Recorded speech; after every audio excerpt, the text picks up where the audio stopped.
Okay, friends, let's go ahead and begin with reciting the Namo Tassa and the three refuges for those who like. I'm having a little cough, so just bear up.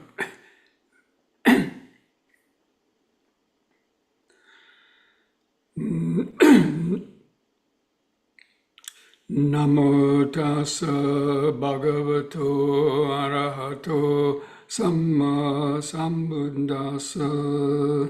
Namo tassa bhagavato arahato samma sambuddhassa.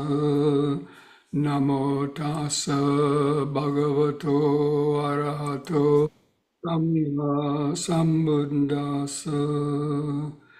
Buddhang saranang gacchami, Dhammang saranang gacchami, Sanghang saranang gacchami, Dutiyampi Buddhang saranang gacchami, Dutiyampi Dhammang saranang gacchami, Dutiyampi Sanghang saranang gacchami, Tatiyampi Buddhang saranang gacchami, Tatiyampi Dhammang saranang gacchami, Tatiyampi Sanghang saranang gacchami.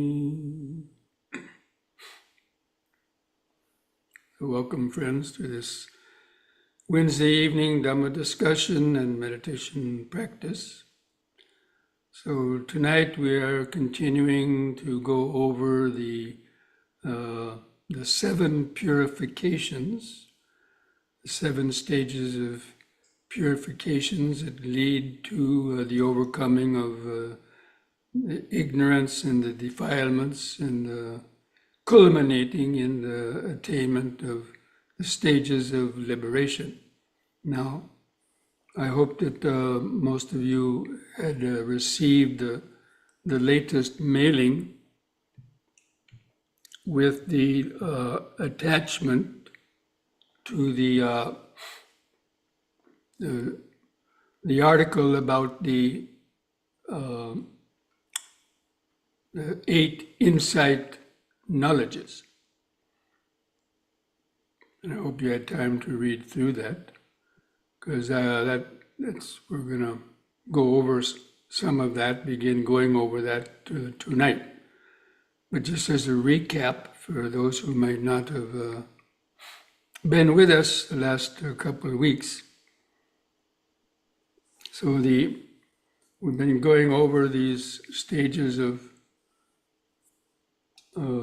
what I call the purification. The first one being the purification of sila, which means basically practicing the 5 precepts so the painful results of our actions get less and less, so that when we meditate, we don't have so many hindrances. And then the second of the purifications is using that mental freedom from remorse, guilt, worry, remorse, and fear to attain concentration by practicing anapanasati or practicing metta or any form of,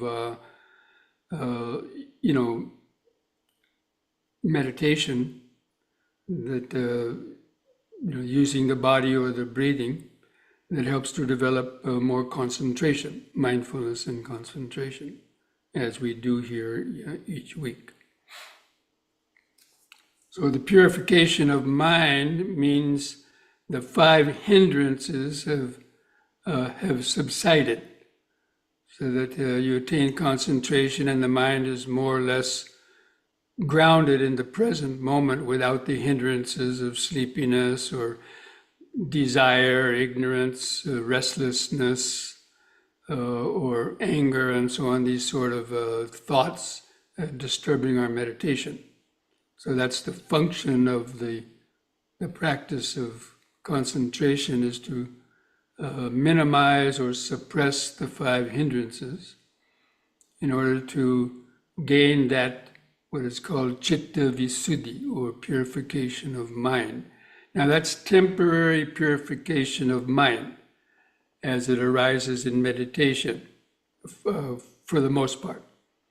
When you come out of the meditation, of course, then those hindrances probably will come back during your ordinary daily life because you're not in such a concentrated state.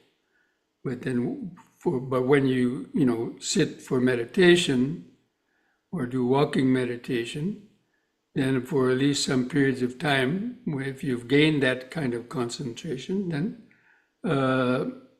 then the mind can more clearly see and reach the third stage, which is called purity of view. Now, the purity of view entails a development of insight, because according to the Buddhist practice of meditation, it's developed in what is called the sila, samadhi, and panya, using the sila in order to gain the concentration. And then without getting stuck in the concentration, we open up to then observe the flow of impermanence, or developing the insights into contemplating the moment-to-moment sensory contacts, and developing the development of impermanence, the vision of impermanence. We're going to be talking more about that now.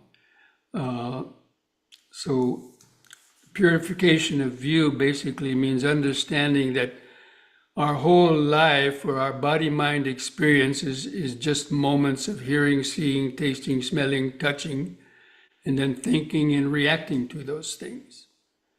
And any doctor, will tell you, well, yeah, that's true.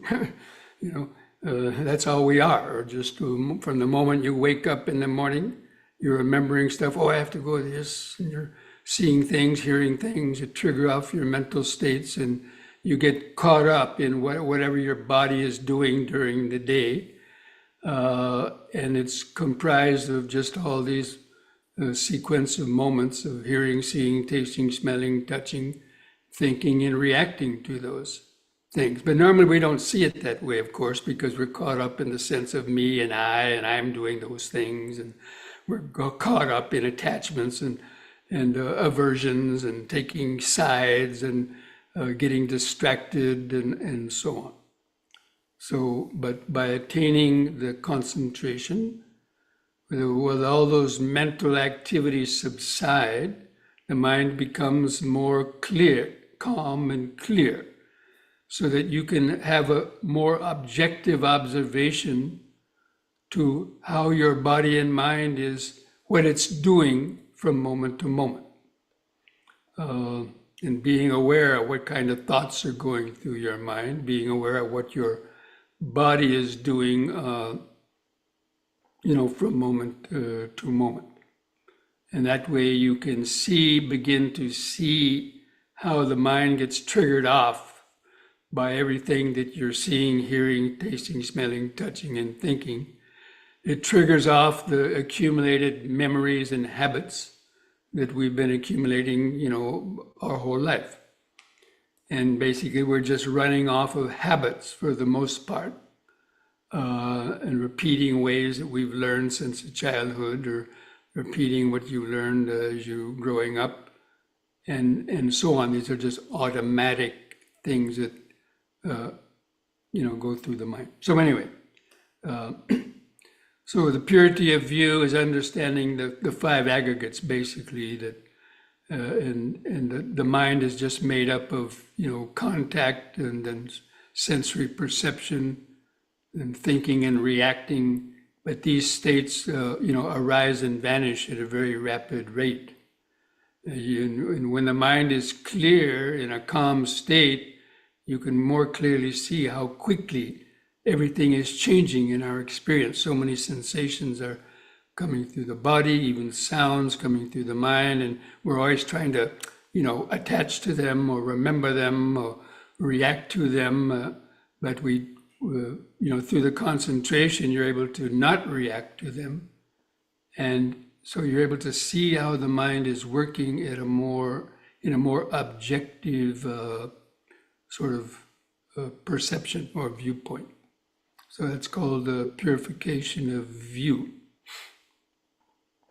And it's also how all of the body-mind process is happening largely without your input, because it's just running off of habits for the most part. And when we learn to observe ourselves longer and longer in the vipassana system of the meditation, then you understand, oh, yeah, that's right, it's true. The idea of anybody who's controlling anything is pretty much an illusion. So that's part of the purification of view also. Now, this brings us to the fourth of the purifications, which is overcoming doubts. Now, these kind of insights from the purification of view are kind of preliminary insights. They're not that deep, but they are deeper than normal. So it's part of the Chintamaya Panya and the Bhavanamaya Panya, the wisdom coming out of meditation. But it's still subject to doubts. And so there still could be doubts about some of the things you read about in the Buddhist teaching about maybe rebirth. I know that a lot of Western Buddhists are kind of saying, oh, we don't need to believe in rebirth and it's not necessary. And okay, maybe on one level that it may be all that not important, but still this idea of, I don't believe in rebirth is a kind of a clinging to a view. Or clinging to the idea about self and so on.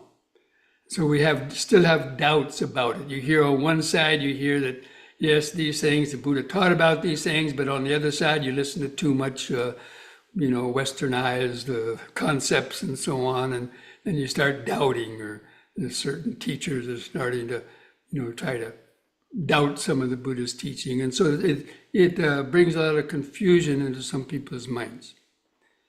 Because your own mind is not that deep enough to see through and to see, absolutely clearly.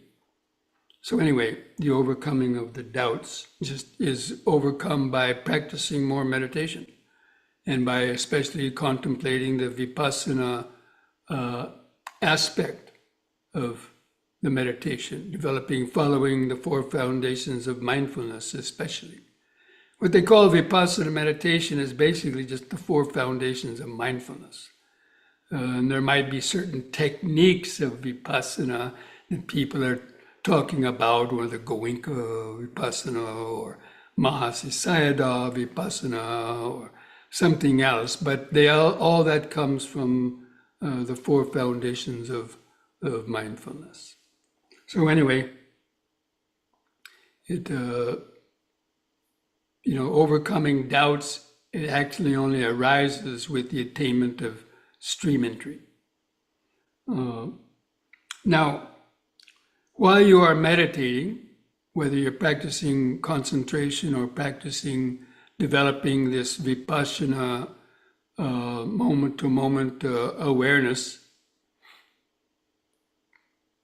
then a lot of what I call the ornaments of meditation arise. Like you might start to see a little pinprick of light in your mind, or even some other kind of light, like somebody's turned on a light bulb inside your head, or maybe you're feeling very light, the feeling of your body may have disappeared, or you're gaining some great faith and so on. Or some people think, oh, they can read somebody's mind, or they think they're developing some psychic power, and that can kind of distract them. Or they're intent on wanting to attain all these jhanas. They heard about the first and second, third, fourth jhana, then formless jhanas. And so there's this idea that they want to try to attain those things, and whether they do or not is another thing. But anyway, people can get sidetracked. So The fifth of those purifications is understanding what is the true way and what is not the way. So developing just concentration for the sake of concentration, for the sake of calmness of mind.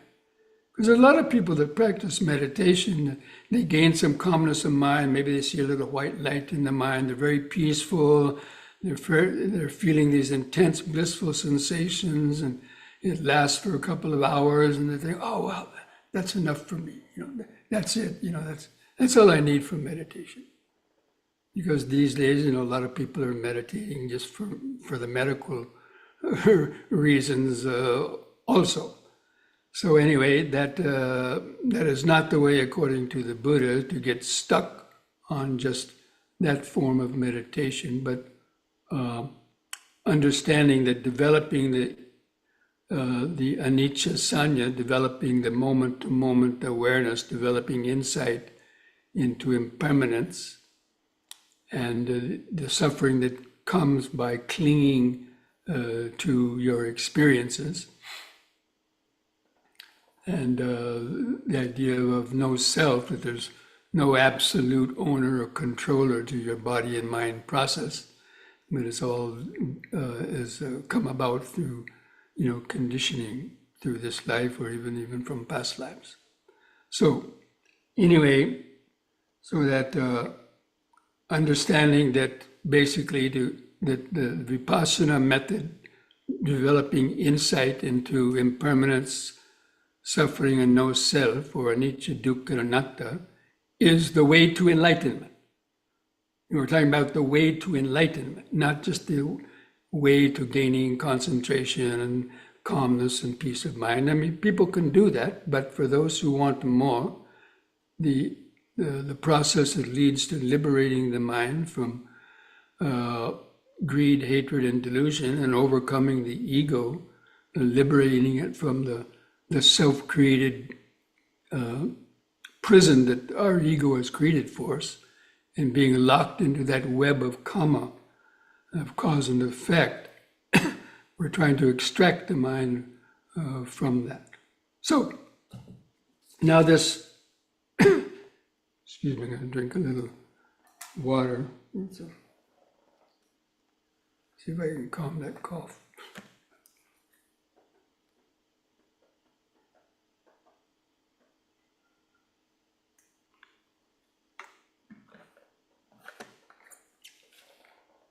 Okay, now I'm going to share the screen and start going over the sixth of the seven purifications, called the purification of the way. Now that you've discerned what is the, hope I can get this, I don't know why I always have this problem. I had the shared screen and now it's,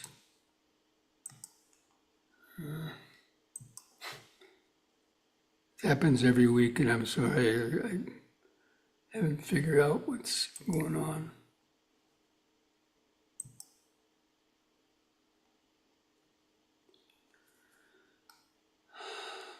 Bear with me. I don't know why it's.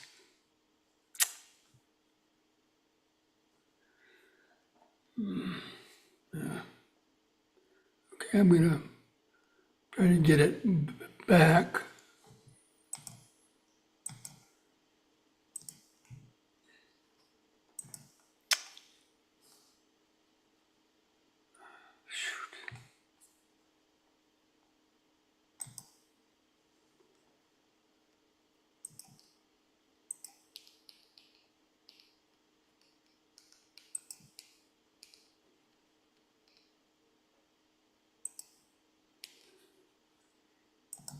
I don't know where my shared screen, I had it out before.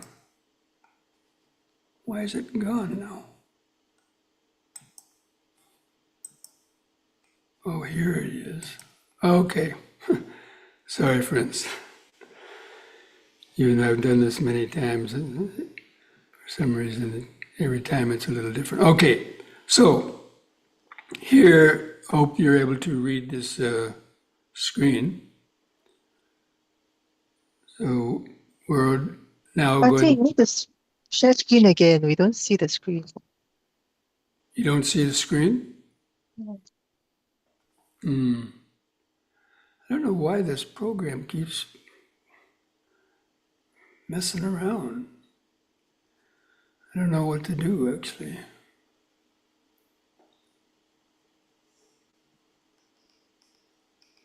Earlier you were sharing screen and then it got shut off. Like just now.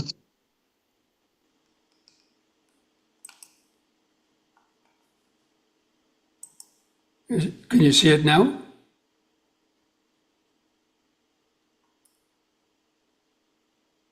Can Bhante, I think anybody? you can just read it off. It's okay. I don't think we can see the screen. No, we can't see it. You need to share it from your desktop. So when you share, it should give you the option of exactly what screen you want to Well, I share had or it what open page. already on the desktop to that screen, and I thought I was doing it. Now I'm, Can you maximize what you have open?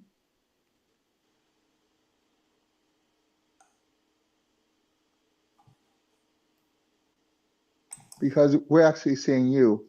So the monitor is actually showing you and not the document. I know, and I don't know why the document disappeared from my, Yeah. I have So to you get actually off. need to share that. You actually need to share the document. So you can stop sharing and try again. I'm gonna have to get off totally and then completely get back on because I don't know what to do. It should be there. I don't know why. There it is.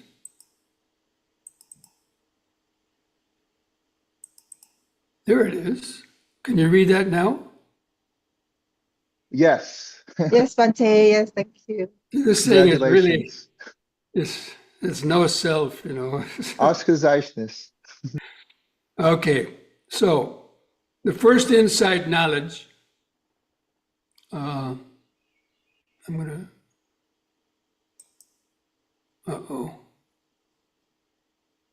excuse me, I'm trying to get my full screen back. Oops, sorry, folks.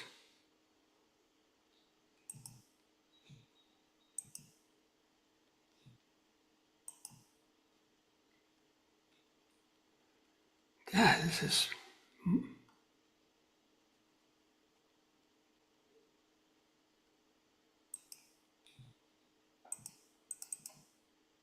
I don't know.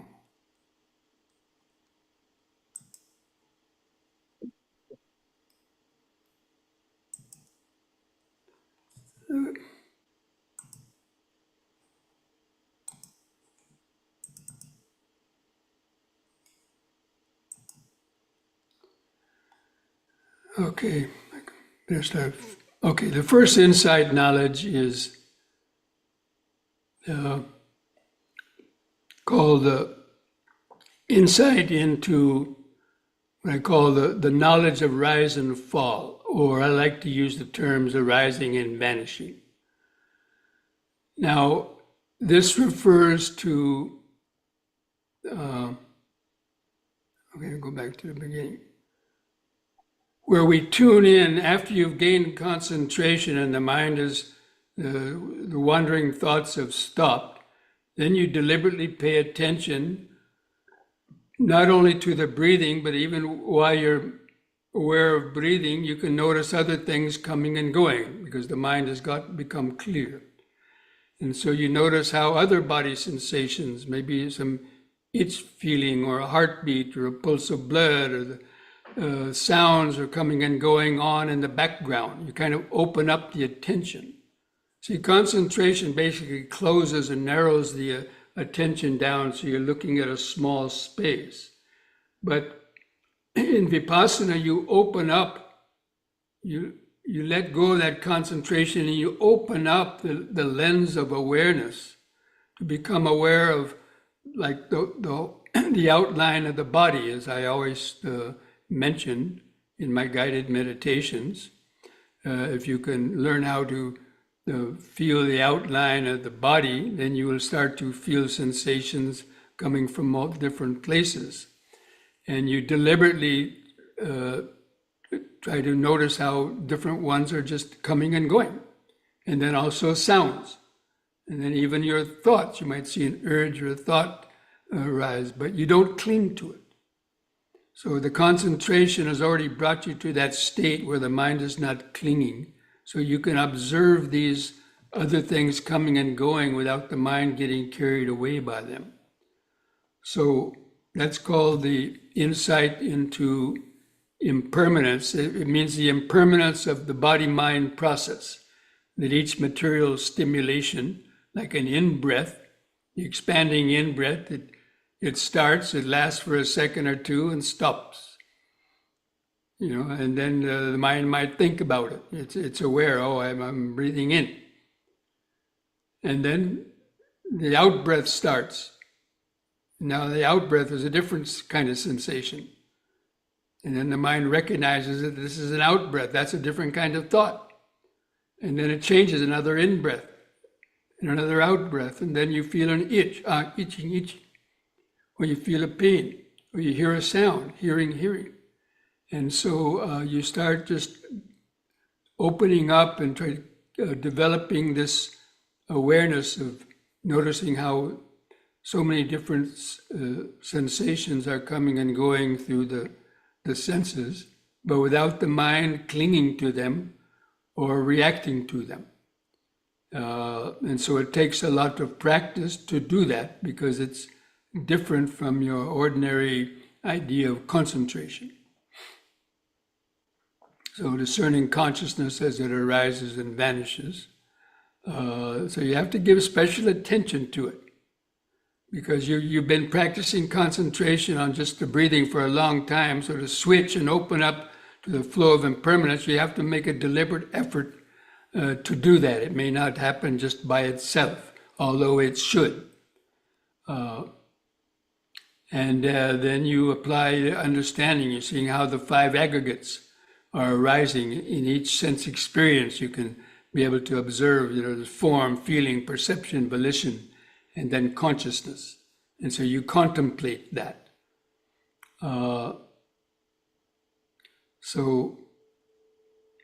And that being able to notice, that's called sixth sense door awareness.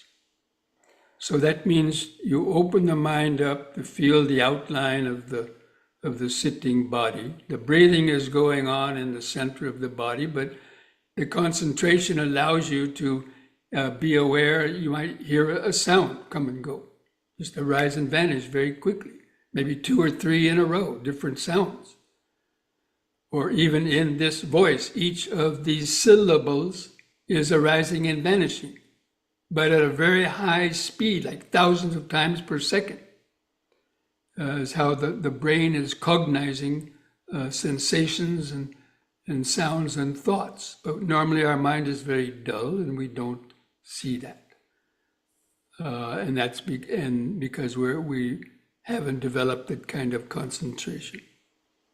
So the knowledge arise and fall is when you're kind of convinced that that's what our life is. It's just moments, rapid, hundreds and millions of moments of sensory experience arising and vanishing one after another.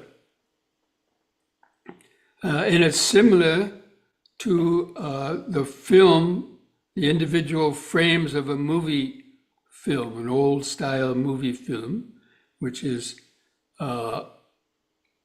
made up of thousands of separate frames on a movie reel with a space in between. And one, or even on your own cell phone, if you're taking videos, you can, there's a setting where you'll be able to see each frame of that video in the same way. When you only see one frame by itself, without any movement, doesn't do much for you. But when it's running through all those moments of each of those individual frames, you don't see the spaces in between because it's going at a high speed. It looks like it's a solid, a solid scene, of nature, or if you're, watching a TV show or a movie or something. So anyway, so the knowledge of rise and fall is understanding that what we call our life are just made up of these mind moments. And again, this is difficult. That's why this doesn't come at the very first of meditation. It comes, only after you've developed the hindrances subside, you attain concentration, even to the state of the first jhana or second jhana. Stronger your concentration, the more clear that process will be once you start paying attention to it. So, the second of the insight knowledges is, okay, you're able to see, you notice how something arises, it lasts for a second and vanishes. But that builds up a tremendous speed, like a train. It's similar to a train going out of a train station, if you've ever seen trains leaving a train station. If you ever traveled in Europe, you have more of an opportunity to see that. Or even a propeller of an airplane. When the train is going slowly, you can actually see each car. You can see the spaces in between each car with that little, the coupling where cars are joined together. Or you can see the spaces between the blades of a propeller, a 5-bladed, 6-bladed propeller in a prop propeller airplane. If you ever taken a flight in one and saw it when it was just starting up the engines and it's going slowly, you can see the separate propellers. When it builds up speed, they vanish. You can't see them anymore.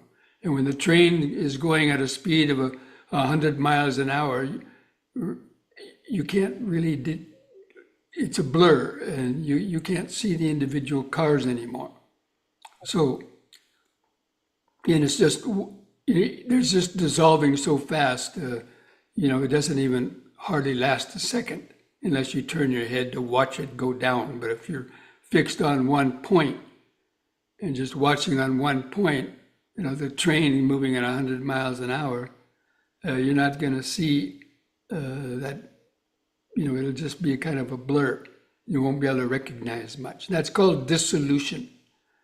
When you've built up that high speed of what's called the anicca sanya, the perception of impermanence, and even the sense of self starts to dissolve, because the sense of self is made up of identifying with the objects that you're observing, of the 6 sense objects, because the mind works slowly and the memory comes into us of the various things that you're hearing or seeing or smelling.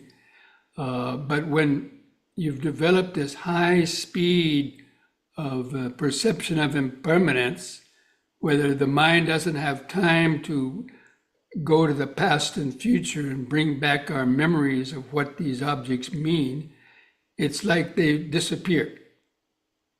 And so with it, the sense of ourself starts to disappear, because the sense of ourself is directly connected with the identification and clinging to our past experiences. But when you're in this kind of state, what I call the high-tech vipassana awareness, then that's how you understand that, that's the way the mind is working in its conditioned state, but its true awareness becomes more open and pure without the sense of ego in it, when the mind is not clinging anymore. And it's just kind of the same awareness that the baby has when it first comes out of the womb, because it can't identify who the doctor is. It doesn't know the name of the doctor. It doesn't know the name of its mother or father or anything. But only after you've learned languages and so on, and you get familiar with objects, then these things that have an identity, and so you lose that kind of identifying memory when you enter this very high speed of contemplation of impermanence. And when things start dissolving, the feeling of your body could dissolve, the feeling of the past and the present to start dissolve, or the past and the future kind of dissolve, and you're just in a state of open present moment, flowing awareness. And you experience that's a very blissful state, and that brings the insight gives you the insight into illusion. Anyway, so that's the purpose of this contemplation of rise and fall, and then it builds up to such a speed you're no longer seeing anything arising; they're just vanishing. A similar analogy is like tracer bullets, or shooting stars. If you ever looked up into a dark sky during a meteor shower and seen, it's like, you see a shooting star and it's gone almost instantly. You only just see it vanishing. You don't even see where it came from. You just see this streak that just vanishes, or a tracer bullet. They're going so fast. So in the same way, that is how the mind is, this kind of vipassana vision is cultivated in order to understand the nature of illusion. Now, the world as we know it is basically an illusion created from the mind. So anyway, that leads leads the meditator.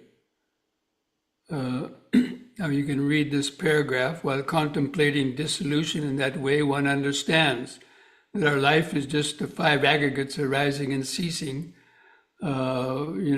microsecond to microsecond. And each of those moments of dissolution is the deeper meaning of death. It's the death of the mental state from moment to moment. And when the ego starts to disappear, and ultimately that's the death of the ego consciousness. But of course, it lasts only while you're in meditation. When you come out of meditation, unless you've attained the stages of enlightenment, then of course everything comes back to normal, more or less. And so you can see that one views this flow of impermanence with detachment.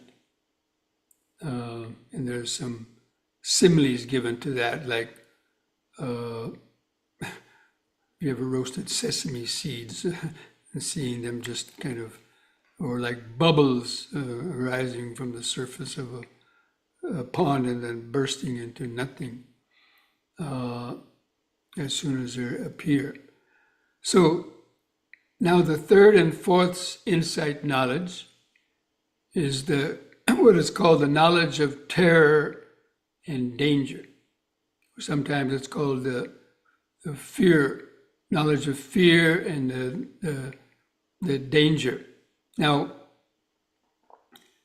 this, again, you can read, if you can't read, I know part of it's cut off on my screen because of this gallery view, these pictures of 4 or 5 of you on my right side of my screen blocks. I can't read it, and I don't want to try to, if I click something, I might lose the whole thing. So, but anyway, I hope you can read it on your monitor. You can read the whole thing. So I really encourage you to read this over and over and over, because this is what creates detachment. So terror means it's simply understanding that we've been deluded our whole life and into believing that everything is real, our self is real, and we fight to the death over things, and that our life depends on the external world for its happiness. All these delusions that the material world tries to force feed us. You can't be happy without all these things, and attachment is good, and so on.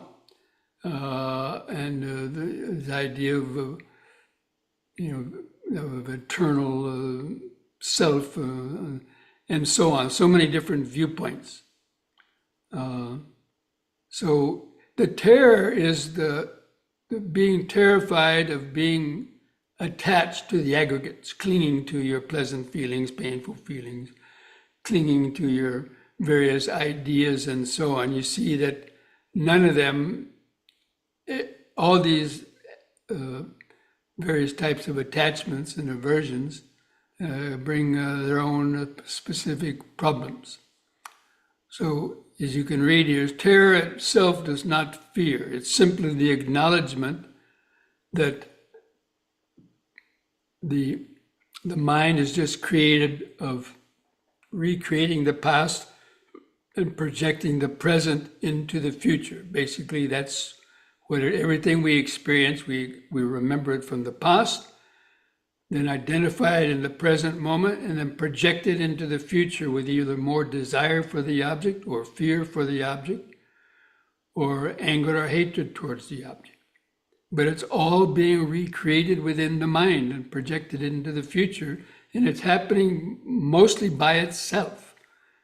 And so you get fed up with getting caught in this web of delusion. That's what it means. And then after this contemplation of being terrified by, it's being terrified by ignorance, not by the world itself, by the ignorance that we've been force-fed to believe from various types of doctrines and so on. And then the terror kind of calms down, and then it just becomes appearance as danger. That means the danger to getting caught up in all these viewpoints, the danger of attachments, basically. And look at even now in today's political thing, people are so politically divided. And, they're clinging to their views, one side or the other. And they're getting into fistfights. People are being murdered over their views. Families are being broken apart, when these are just different viewpoints. So you can see the danger in clinging to these viewpoints. And you're clinging to yours, maybe some other family members clinging to another viewpoint, and then you're not speaking to each other, or maybe it's not family members, it's people in your workplace, and just everything, attachment and clinging to one's attachments and likes and dislikes is the cause for probably 90% of the problems that you have individually or socially or collectively, whether it's attachment to political beliefs, religious beliefs also, or other types of cultural beliefs. So it's not the objects themselves that bring it's clinging to and then creating karma around being clinging to those viewpoints, the attachment in the viewpoint. So it's seeing the danger.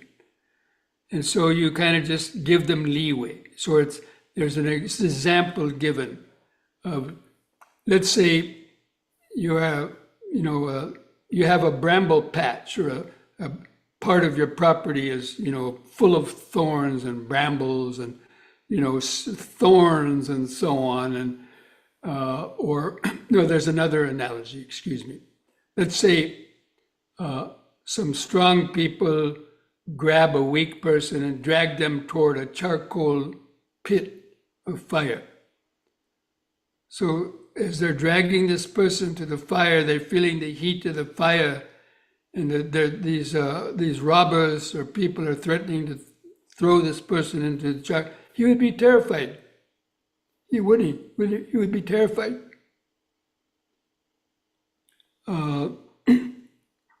But later on, when those people don't have grabbed him, he becomes free. Now he can walk by the fire pit and see the coals and say, okay, it's hot, But he sees it as dangerous, but he no longer is terrified from it because no one is grabbing him and pulling him toward that, because he got free from that. So the same way as we can see the world, the danger of forming addictions. We all know about addictions, whether it's addiction to drugs, to smoking, alcohol, addiction to gambling, addiction to whatever. There's so many things. Addiction to, TV, food, now all these things. It's because of the addiction that they bring us problems, not the thing itself. So that's what's important to understand in this insight knowledge. And so you can live in the world, but you're no longer being caught by the world. That's the meaning of it. And so then the appearance is danger, because you're not always walking around the whole day long, thinking about these things. But when the mind starts to, form some attachment, you can easily reflect on it and let go before the mind has triggered off some unwholesome type of reaction. So then the next,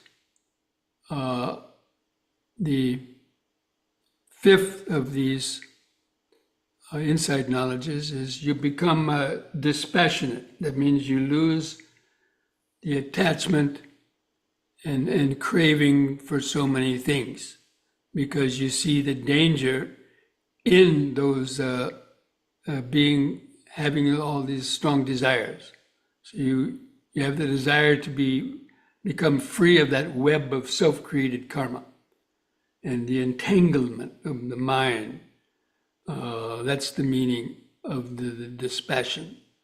So you would, in your life, you would kind of lose interest in doing some of the exciting things that you used to like to do, but it used to always entail other kind of problems and so on. So, you start to enjoy peace more, and you start to just be more happy with yourself, being yourself, without needing so much the world, without needing so much from others or even from the world itself. You can learn to enjoy the present moment more, enjoy just the natural world, and not having to, be caught so much in the rat race, so to speak. So that's the meaning of this, the knowledge of dispassion, and just contemplating how nice it would be if your life was more simplified. You had more time to just be in the present moment and without the mind getting caught up in all of its likes and dislikes and the quarrels and other tensions that's caught into. And then it gives some analogies, just as a fish in a net, a frog in the jaws of a snake, or a deer caught in a snare. They would like to be free from those things, right? Those dangers. So the meditator's mind becomes desirous of being free from being caught in that web of delusion. So that's called the desire for deliverance. And that's when a person would start enjoying meditation more and more and more, and developing more and more kind of detachment to unnecessary things that prevents the mind from entering into those states, not only in meditation, but even in one's daily life, through the practice of mindfulness. The mind starts to live more in the present moment and not so much obsessed with trying to remember the past or project in the future. And then the contemplation of the reflection. And so you keep on, this means you keep on just going over all the various aspects of the Buddhist teaching, the Eightfold Path, the Four Foundations of Mindfulness, developing the 5 spiritual faculties, developing the factors of enlightenment. You're reflecting on all these aspects of the Dhamma, and getting more and more familiar with them and being able to enter into those states, easier and easier. And then finally, you reach this seventh, or the eighth insight knowledge of the equanimity of formations. Or is it the seventh one? I'm not sure.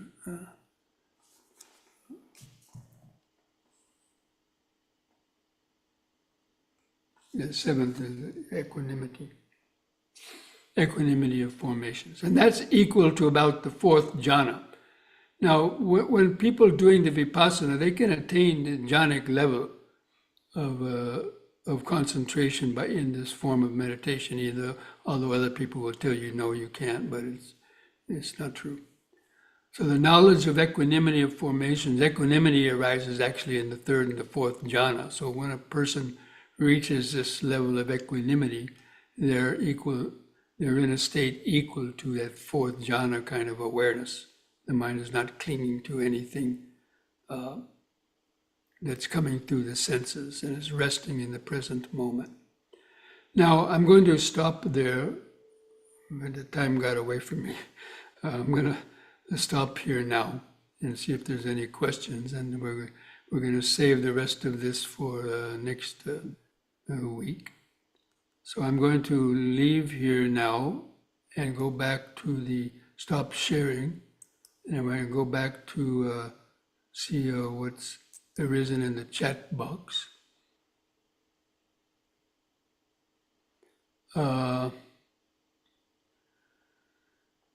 Pradeep, this is the first joining of the group. You have to go to my emails. You have to be on my email list, go to my recent email and the attachment, open the attachment. That's the way you get a copy of this document that I had shared on the screen. And if none of you have, send me a private email, but go back through, if you're getting the announcements of this Wednesday program, then you don't just gloss over it. Read through the whole thing. That's why you miss things. Why people just glance, oh, it's just another Wednesday thing, and you don't bother looking. So you may miss those things that I include in the weekly mailing.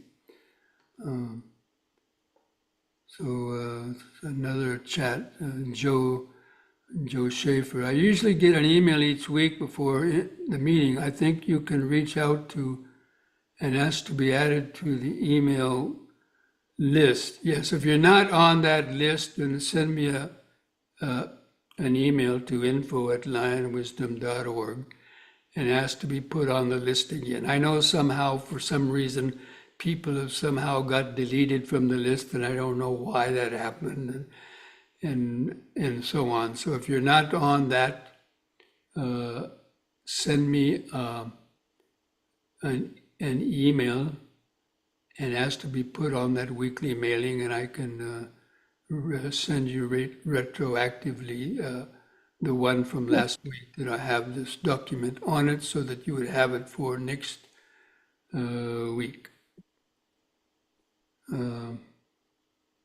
I think Prashant may have put something up here. Okay, the insight knowledges down at the bottom in the chat. There's something from Prashant that might be able to download from that, so you can try that if you like. Okay, friends. So does anybody have any questions they just want to ask by raising the golden hand about anything we have been discussing tonight? I know it's kind of deep, so if you are fairly new to meditation, this may be somewhat over your head, but if you don't ever hear about it, a lot of people think that concentration is watching the breath, that's all there is to meditation, and people have come to me and they said they've been meditating 10, 20 years, and I said, oh, really? That's good. What have you been doing? Oh, watching the breath. And? Well, it's calm and peaceful, and, they don't know there's anything more to it. So, this is the more. That's why I like to talk about the more, because People are always talking about mindfulness of breathing, mindfulness of breathing. That's only the first step. Anyway, friends, if no one has any questions, we'll go ahead and now take a few minutes break so we can come back and do a few stretches and then have our meditation practice. Okay? We'll see you back in a few minutes.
Okay, friends, so try to stand straight, relax your shoulders and arms at the sides, close the eyes, try to feel the outline of the standing body, and begin some deep, slow breathing. Drawing the air from the lower lung up to the top. Feel that expansion in the upper chest. Hold the air in for 2 seconds. Slowly breathe out. Just take a few deep breaths like that, developing this mindfulness. Breathing in, letting go of the past and future. Hold the breath a second. Breathing out, standing here and now. Breathing in, letting go of the past and future. Breathing out, standing here and now. Breathing in, feeling the whole body. Breathing out, feeling the whole body. Now on the next in-breath, raise the arms over the head, interlock the fingers, turn the palms up, stretch the head back, stretch upwards, straighten the arms. And release the fingers on the out breath, arms back to the sides, feel the air go out. Once more, in breath, interlock the fingers, stretch up, bend back a little bit, feel the arch in the spine. Out breath, feel the air go out. Once more, in. Stretch up, bend back a little more, hold it a little longer. Feel the sensations. Out breath. Feel the air go out. Relax. Close your eyes. Feel the increased body sensations.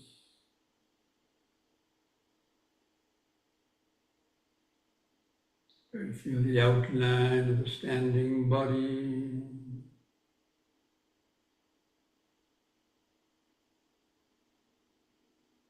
Feel the breathing. Around the breathing, you can notice, feel other sensations through.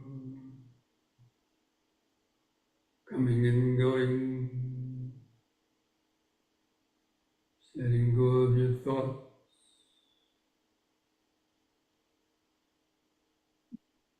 And the next in-breath, lift up on the balls of the feet while raising the arms over the head in this way, facing the hands toward each other, about 5 inches apart, and stretch. The out breath, come back down, arms to the sides, heels to the floor, feel the air go out.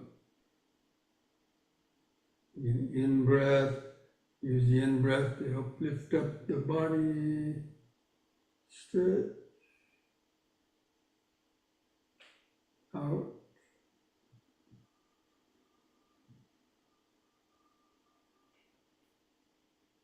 Once more, in.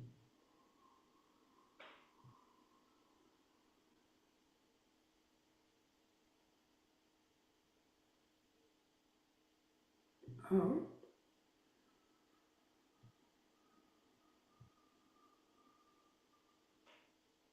Relax.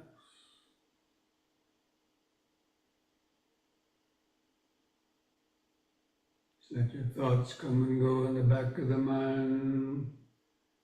Keeping the breathing, standing body in the front of the awareness. Feeling more and more sensations coming and going.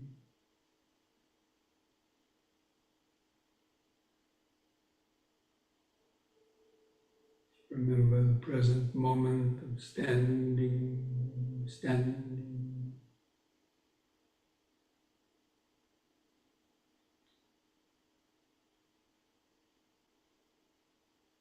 And the next in-breath, raise both arms up, do the side bending, using both arms. On the out breath, bend over your right side. Keep the arms parallel to each other. Feel the stretch in the side. In-breath, lift up. Then the other side, out breath.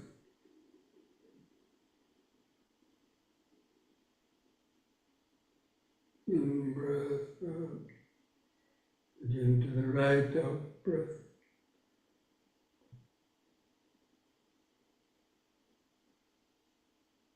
In, out, in. Once more to each side.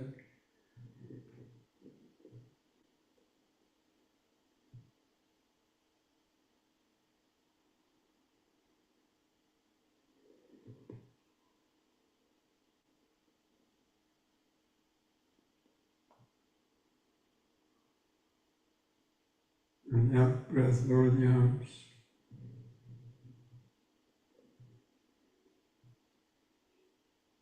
Keep feeling the whole body. Head on top, arms at the sides, clothing touching the skin, feet pressing the floor. Feel all the different sensations coming and going. Prickly sensations, itchy sensations, body movement. Aches or pain.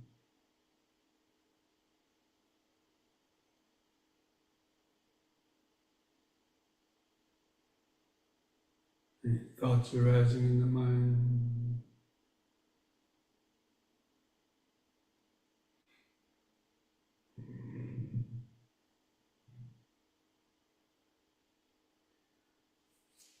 We now spread the feet apart, about 3 feet, and twisting from right to left, holding the arms out. Breathe in. On the out breath, twist to the right. Keep your eyes focused on the hand going back. In breath, come back to the front. Let your feet turn with the body. Twist to the other side. Out breath.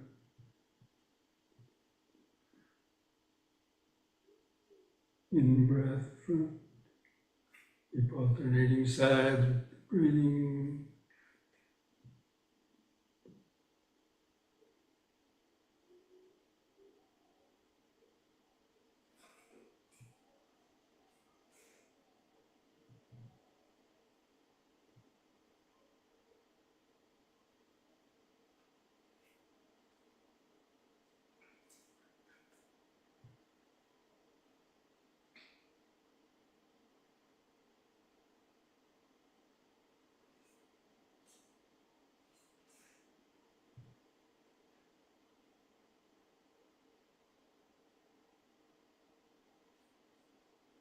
Come back to the front, relax.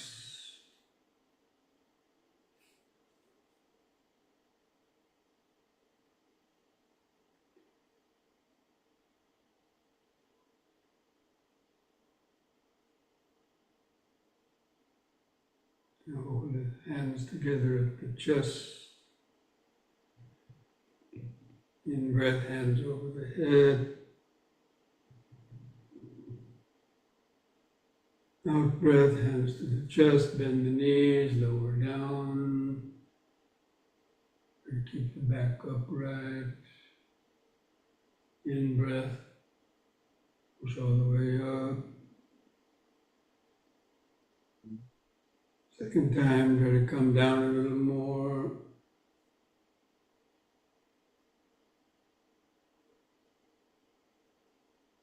In.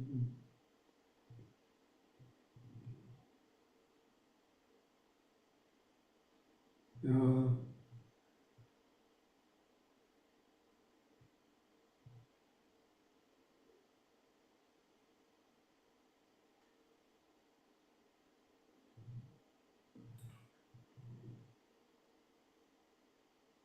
the out breath. Close the eyes, feel the whole body.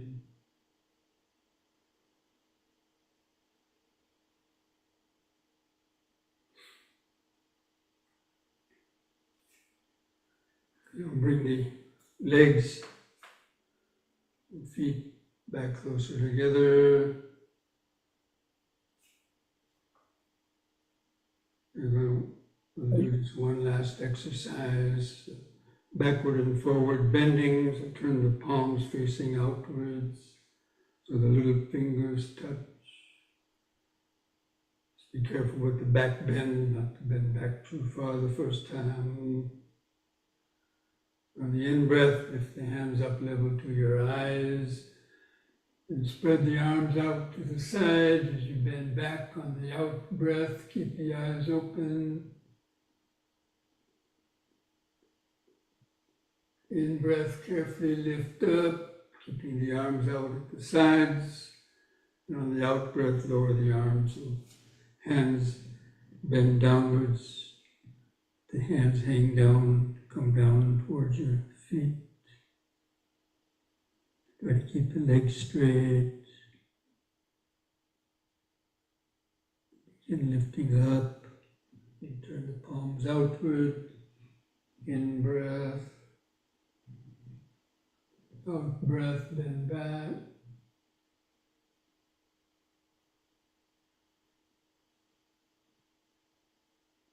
In breath, out. Out breath, downward stretch.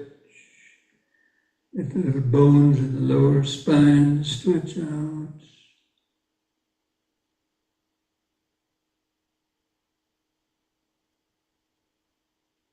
And once more, be careful.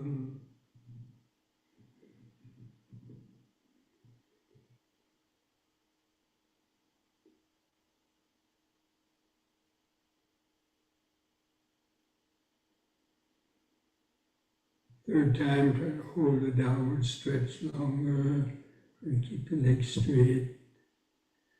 The little bones in the lower spine stretch out.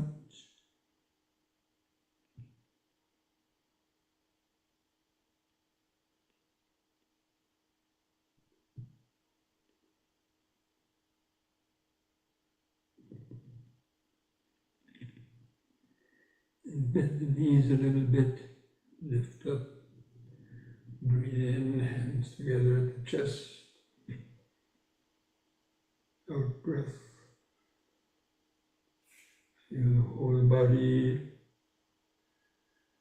vibrating, pulsating, activated, present moment, body-centered awareness, the natural awareness, billions of cells of the body are charged up and activated to the movement and breathing.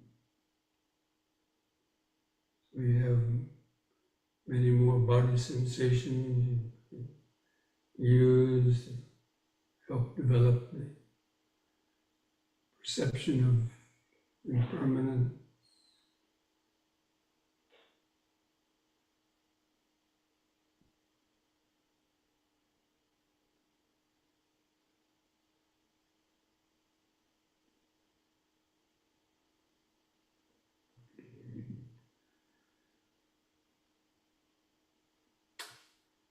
Okay, so now let's come back to our seats, get ready for the sitting.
Friends, so let's get comfortable in the sitting posture.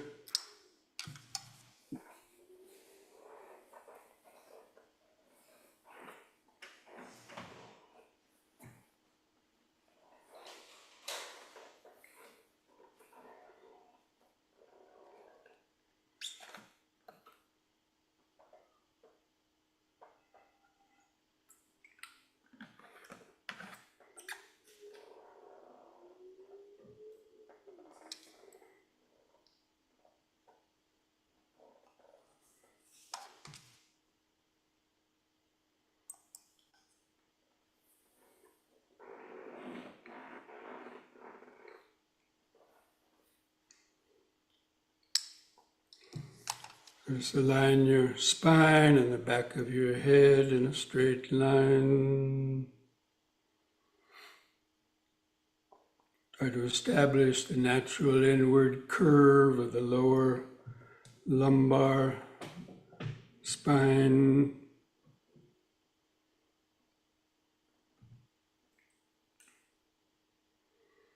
Feel the head balanced on top. You keep your chin lifted up level with the floor.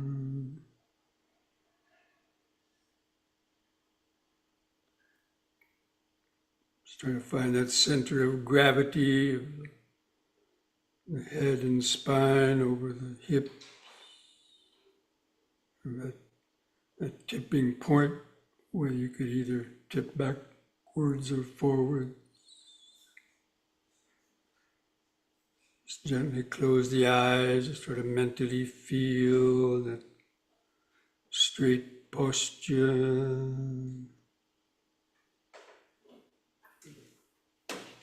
Relax your face muscles.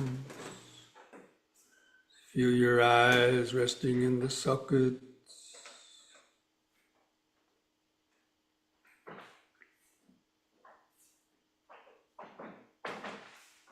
Try to feel the skin stretched over your face.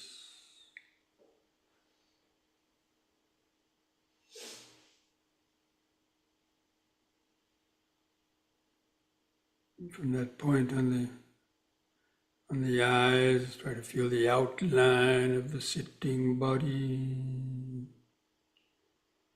Sense of the head on top, arms at the sides, hands touching together or touching your legs.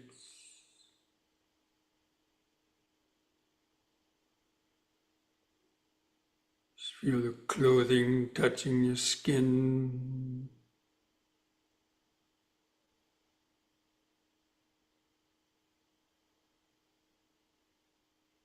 Feel the way your legs are bent, the knees are bent and the feet tucked underneath.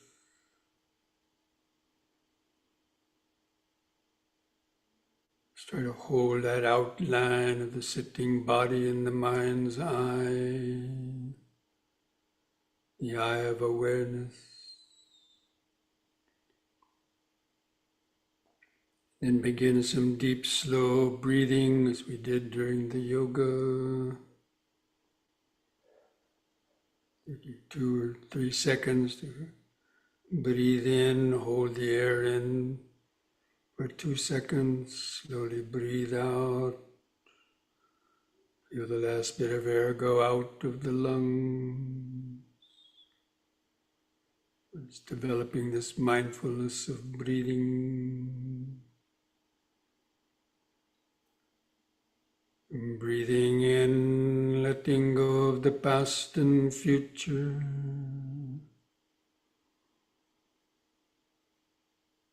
Breathing out, sitting here and now.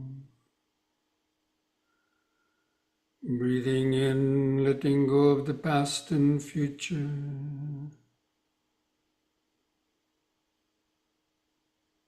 Breathing out, sitting here and now. Breathing in, feeling the whole body.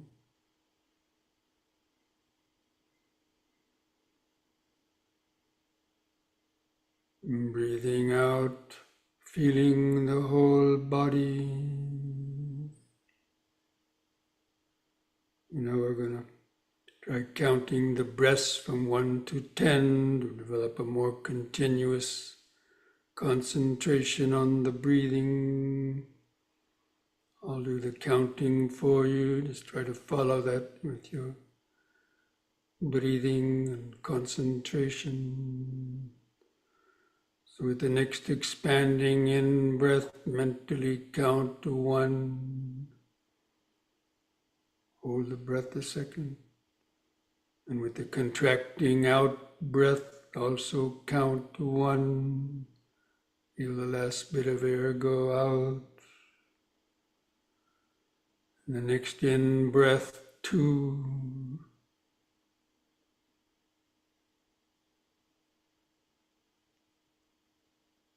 Out breath, 2.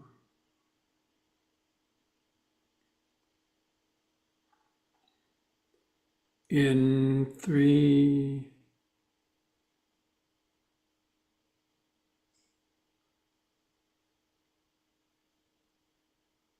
Out 3.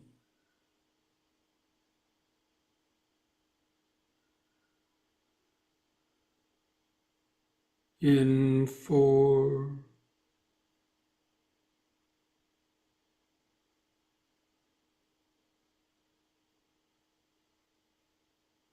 Out 4.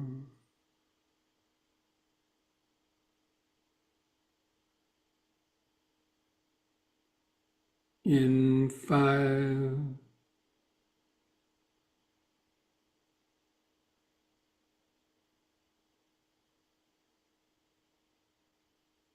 Out 5.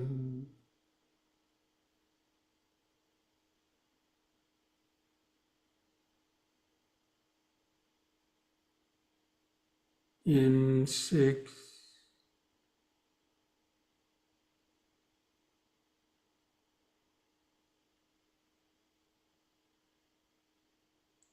Out 6.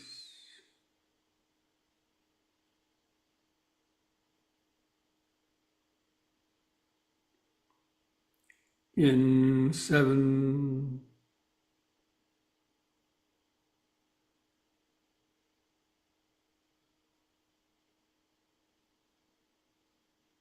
Out 7.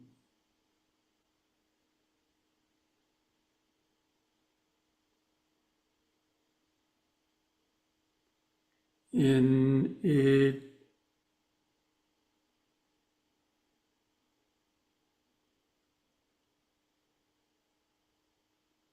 Out 8.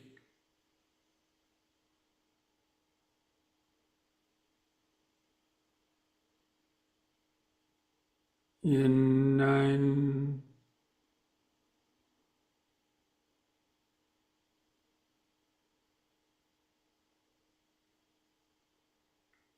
Out 9.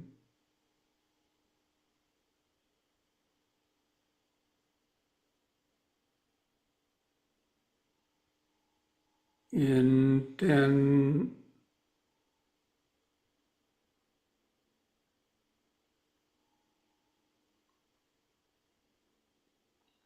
Out 10. As the breath goes out, follow that out breath down to the end.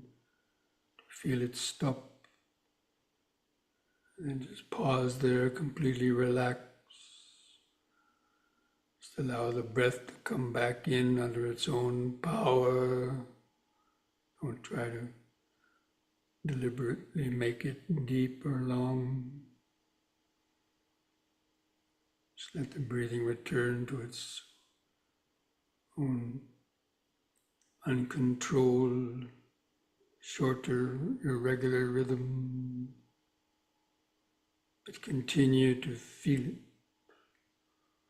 Just try to hold that outline of the sitting body in the mind's eye.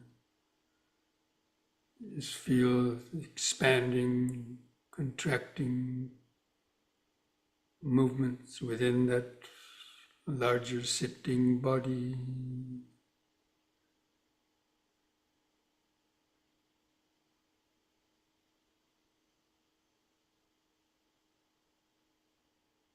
Just knowing when the breath is coming in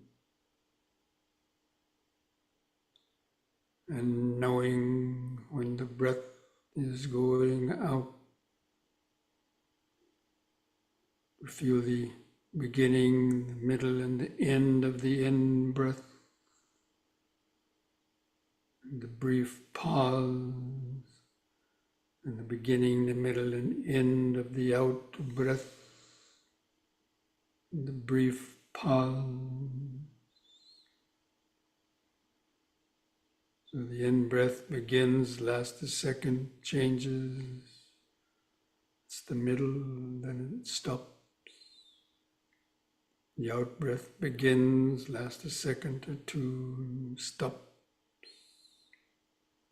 It's kind of tune into that impermanence, the rise and fall, the in and out breath.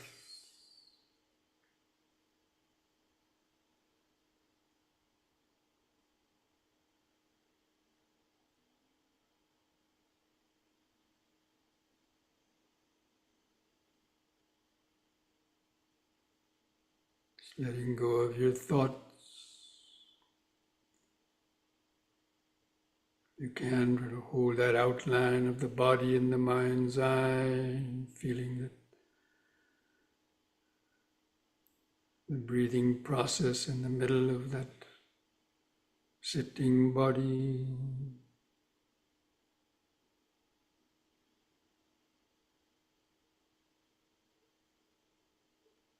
Even while you're feeling the breathing, you can notice a touch of clothing in different places without having to look for it. They just appear in the mind. Or any other sensation.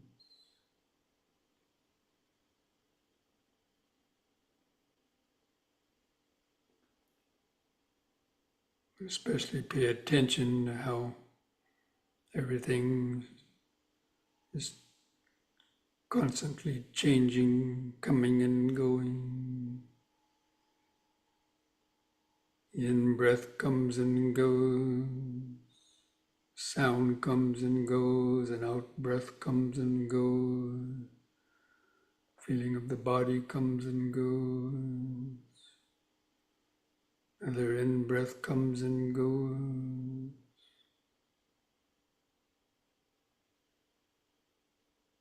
Just little by little, opening up to the flow of impermanence.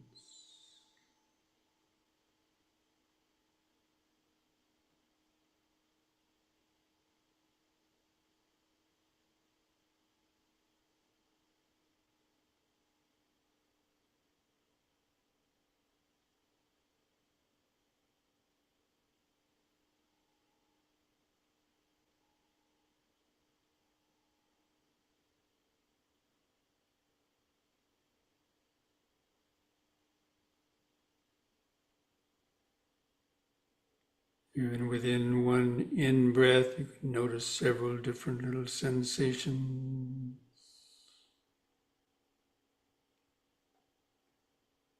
And with the out-breath, several different sensations of contracting.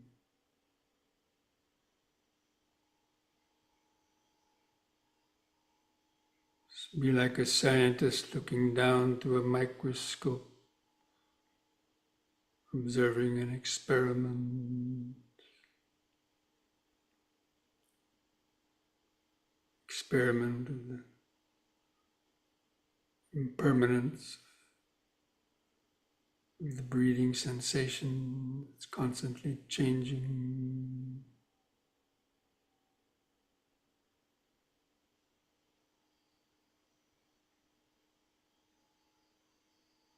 Notice the brief pauses between the in and out breath.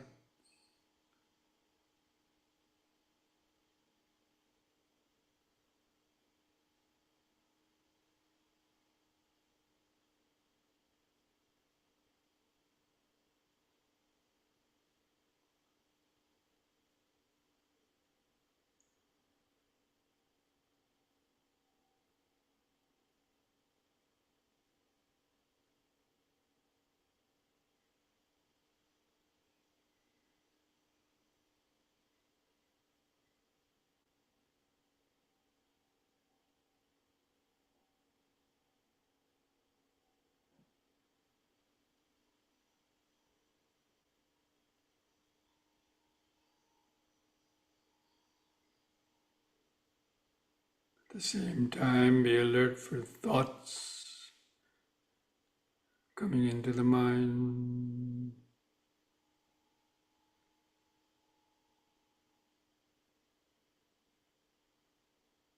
You get carried away in thoughts, just recognize it as thinking.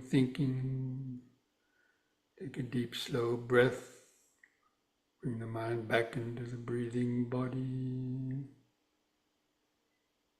Back to in, sitting. Out, sitting.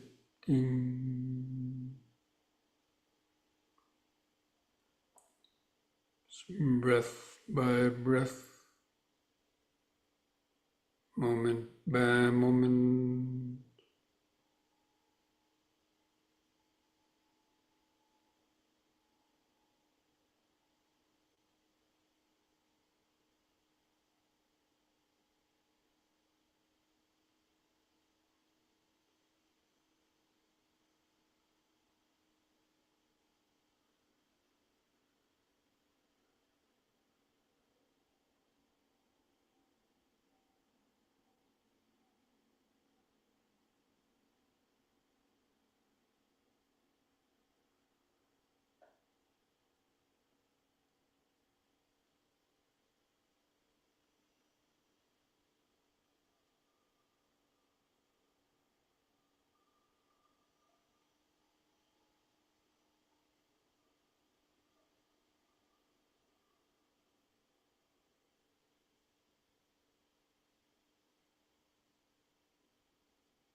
From time to time, take a few deep, slow breaths to help stay awake, centered in the breathing body.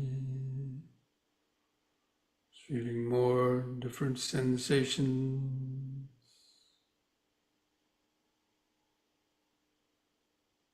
Breathing is always there in the center, all around it, through it. Other sensations come and go. Thoughts come and go through the back of the mind. Sounds come and go.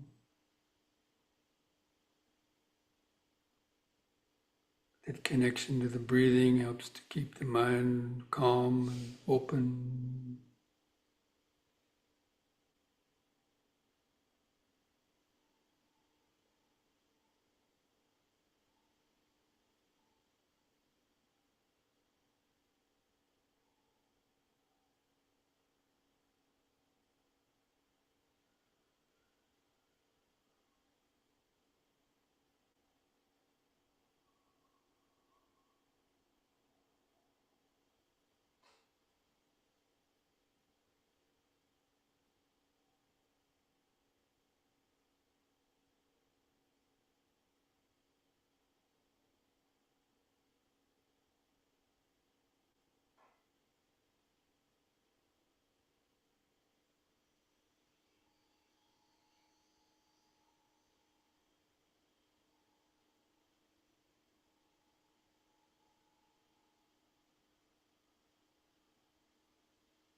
Breathing in, letting go of the past and future. Breathing out, sitting here and now. Just opening up to the flow of impermanence. Especially noticing how quickly certain sensations or thoughts or sounds arise and vanish one after the other. Like looking down through a microscope, watching cells or molecules moving about within a drop of blood.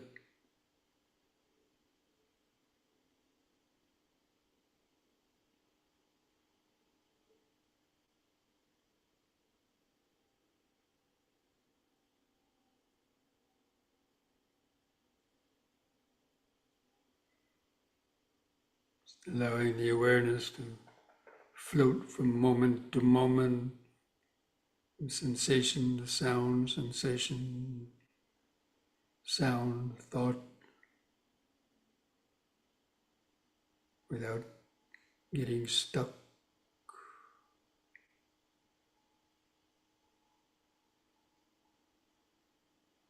Or if the mind's calm enough and you want to contemplate or think about the five aggregates or think about impermanence, you can also use some of that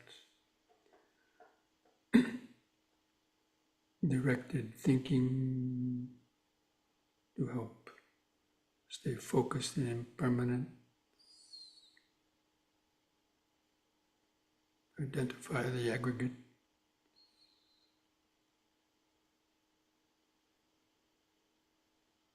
Contemplate the meaning of no self.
You have a good sense of that flow of impermanence. Mind is flowing from moment to moment.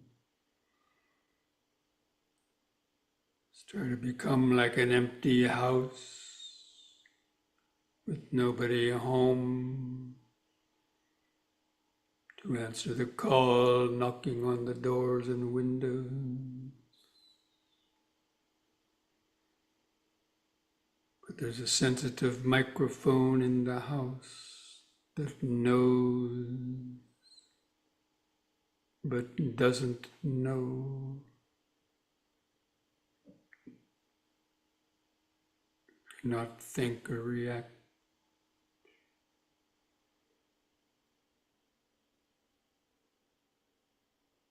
Which is the natural present moment awareness.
Just allow that little, any remaining sense of I to dissolve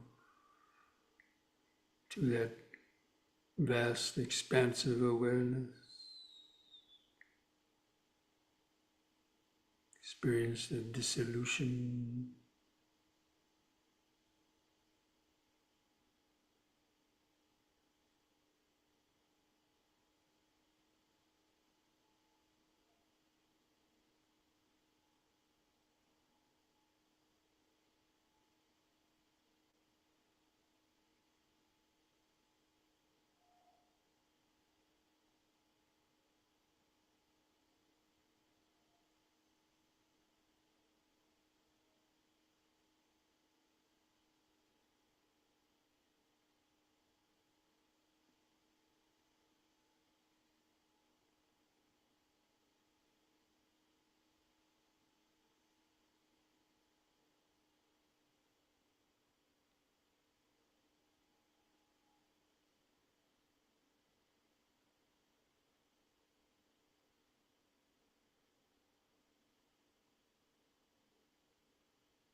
Sabbe sankhara anicchati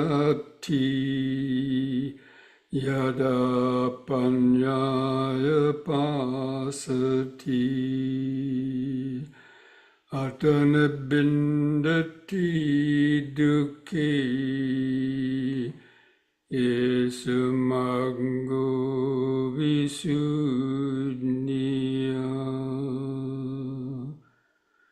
dukkha pata chani dukkha bhayapata chani bhaya sukha pata chani sukha Hontu sabbe pipanino.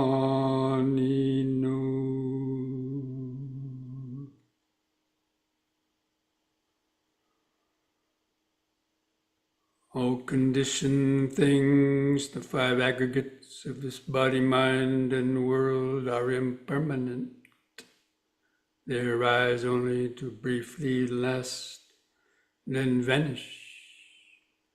When one sees this with the eye of wisdom, one becomes disenchanted with suffering. This is the path to purity, to freedom. And may the suffering be free from suffering. May the fear-struck be free from fear. May the grieving be free from grief. In this way, may all beings live with mindfulness and wisdom. Thus spoke the Buddha.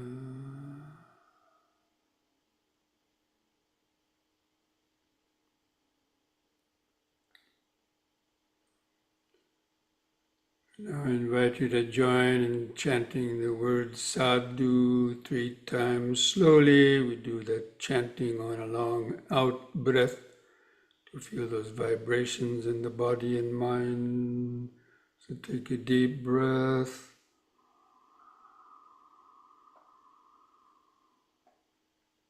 Sadhu.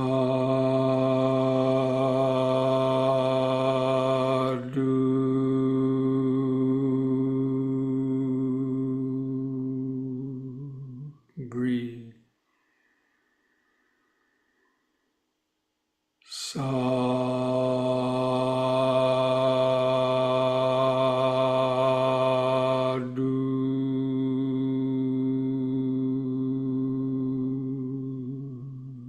Breathe.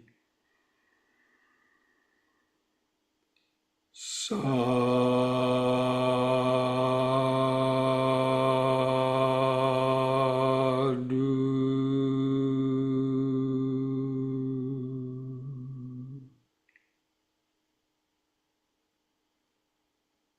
Now, mindfully place your hands at the edge of your knees.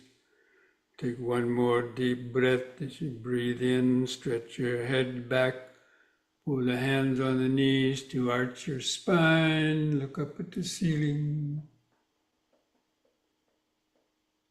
Let out the breath. On an in-breath, lift the head up. And on the out-breath, press the chin to the top of the chest to stretch the neck vertebrae. Lift the chin up level on an in-breath and relax on the out-breath. Put a smile on your face.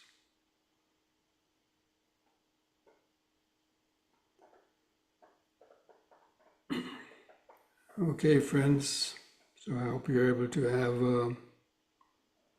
some periods of some calm and insight and understand how insights come out of that, the mind that's more calm and centered in the present moment.